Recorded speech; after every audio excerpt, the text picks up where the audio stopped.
এভাবে বাজার নিয়ন্ত্রণের ঘোষণা দিয়ে চাঁদা তুলছে এক বিএনপি নেতার নেতৃত্বে একটি সংঘবদ্ধ দল।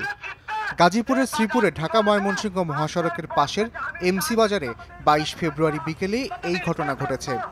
পুরো ঘটনা উঠে এসেছে গোপনে ধারণ করা ভিডিওতে। এ সময় সেখানে আতঙ্ক সৃষ্টির জন্য ককটেল বিস্ফোরণও করা হয়। প্রকাশ্যে চাঁদা তোলার নেতৃত্ব দেওয়া ও নিয়মিত চাঁদা তোলার ঘোষণা দেওয়া ওই ব্যক্তির নাম মোহাম্মদ জাহাঙ্গীর আলম। তিনি তেলিহাটি ইউনিয়নের মোলাইদ গ্রামের নুরুল ইসলামের ছেলে।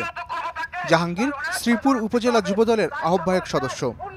এই ঘটনার ২ ঘন্টার মধ্যে সন্ধ্যা ৬টায় তাকে পদ থেকে বহিষ্কার করেছে যুবদল। বাংলাদেশ জাতীয়তাবাদী যুবদলের কেন্দ্রীয় নির্বাহী কমিটির সহ দপ্তর সম্পাদক মিনহাজুল ইসলাম ভূঁইয়া স্বাক্ষরিত ওই নোটিশে বলা হয়, সন্ত্রাসী কর্মকাণ্ডে জড়িত থাকার সুস্পষ্ট অভিযোগে তাকে সাংগঠনিক সব পদ থেকে বহিষ্কার করা হয়েছে। তবে পুরো বিষয়টিকে অস্বীকার করেছেন জাহাঙ্গীর আলম।